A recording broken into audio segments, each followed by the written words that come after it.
When we came, we were searching, but we were apprehensive because we didn't know what it was about. We just had a reference of conferences that we'd been to.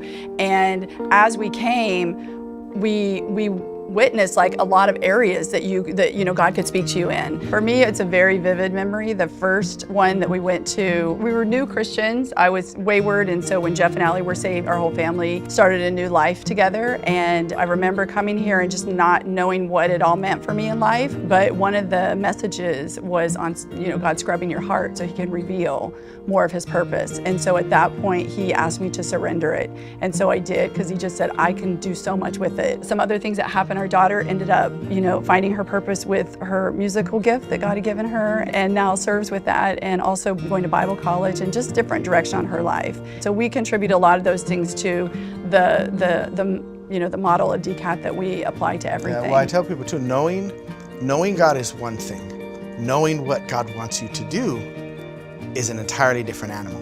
So because we were relatively new Christians, I know what I like to do, but I didn't know if that lined up with what God wants me to do. Because of what I do for my living, it doesn't really fit the church as much as you'd think, because my profession is self-protection. So it's not like, oh, my gifting, I can teach people how to defend themselves. And so I was trying to figure out, well, how, because this is what I do. I'm passionate about it, and God's let me do it, and I enjoy it.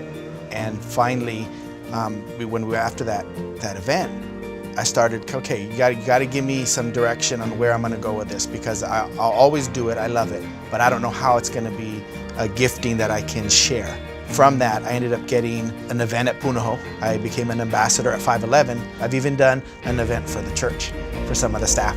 But once you kind of go through it, you start to realize, hey, just because I'm in a non-traditional church skill or job that I do, doesn't mean it can't be used.